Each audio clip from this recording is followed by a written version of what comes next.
புட்களை நடுவதற்கு பயன்படுத்தும் மண் கலவைகள் பற்றியது. அதாவது அம்மண் கலவையின் pH மட்டத்தினை முதலில் அறிந்து கொள்ளுதல் வேண்டும். பின்னர் அவைக்கு ஏற்ற கலவையை சேர்த்து நாங்கள் பதம் செய்து கொள்ளுதல் அவசியமாகும். மற்றும் எல்லா வகையான புட்களும் எல்லா மண் கலவையிலும் வளரக்கூடியது அல்ல. உதாரணமாக நாங்கள் பஃபலோ கிராஸை பாவிப்பதென்றால் ரெட் சோயில் போன்ற கலவையை உபயோகிக்கின்றோம். அல்லது தேங்காய் கொச்சுகளில் இருந்து கிடைக்கக்கூடிய தும்புகளை பயன்படுத்தி நாங்கள் இந்த மண் கலவையை சரியாக பதம் செய்து கொள்ளுதல் அவசியம். அவ்வாறு செய்தால் எங்களுக்கு இந்த புட்களை நீண்ட காலம் பாவிப்பதற்கான சாத்தியக்கூறுகள் அதிகமாகவே உள்ளது. මැලේසියන් ග්‍රාස් හරි බෆලෝ වගේ ග්‍රාස් එක දාති අර තෙතමනේ රඳා පවතින කොබ්බත් පාවිච්චි කරනවා.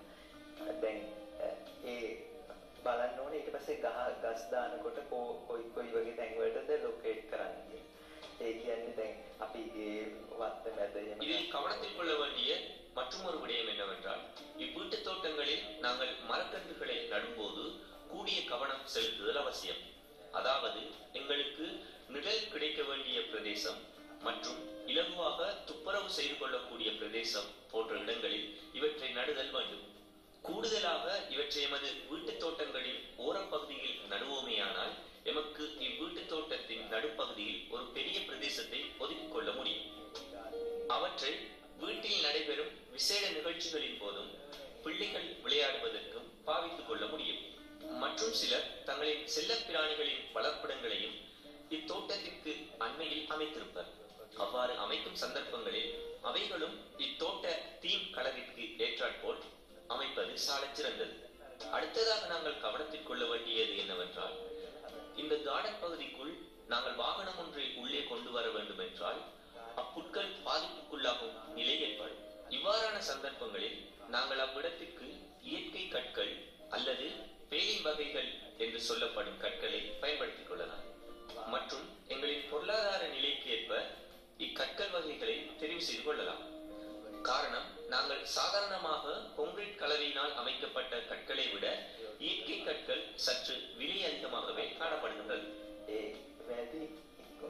අපි වියදම් කරන්න මුදලයි ඒ කල්පැවැත්ම ඒ දේ බලලා තමයි අපි ඒව සිලෙක්ට් කරන්නේ. දැන් අපි සාමාන්‍ය කළුගල් වගේ ස්වභාවික කළුගල් පතුරු වගේ ඇල්ලුවොත් ඒකට නෝමල් කොන්ක්‍රීට් ස්ලැබ් වලට වඩා ගාණක් යනවා. නමුත් අර හොඳ ලොකු කේක කරද්දී එයාට බජට් එක ප්‍රශ්නයක් නැත්නම් එයාට ඒ ඩීලින් එක අවශ්‍ය නම් අපිට ඒ වගේ ඔප්ෂන් එකකට යන්න ඕනේ.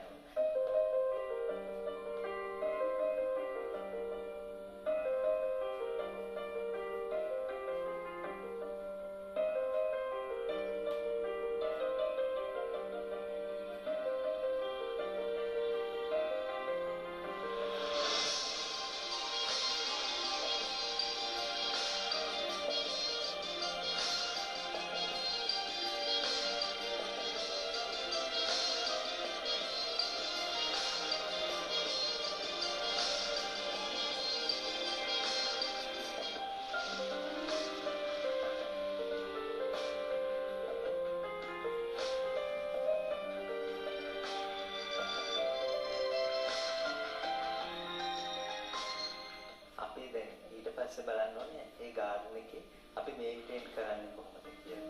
අපි හිතමු අපි දැන් ගාඩන් එකේ භාවිතා කරන ග්‍රාස් වර්ග. දැන් උදාහරණයක් විදිහට අපිට ප්‍රධාන වශයෙන් අපි ලංකාවේ கவனிக்க வேண்டியது பஃபலோ கிராஸ், மலேசியன் உள்வகைகளை பராமரிக்கும் முறை பற்றியதான்.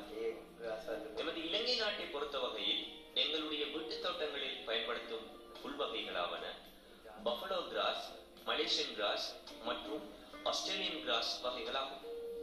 எமது வீடுகளுக்கு நாங்கள் ஆஸ்திரேலியன் கிராஸ் பாவிப்போமேயானால் கட்டாயமாக மாதத்திற்கு ஒரு முறை அவைகளை வெட்டி துப்புரவு செய்தல் அவசியமாகும்.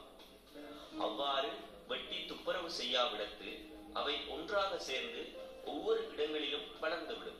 பின்பு 2 மாதமோ அல்லது 3 மாதங்களோ கழிந்து நாங்கள் வெட்டுமிடத்து அக்கூட்டமாக வளர்ந்திருக்கும் புட்களின் நிறங்கள் மங்கி போகும் சாத்தியக்கூறுகள் அதிகம்.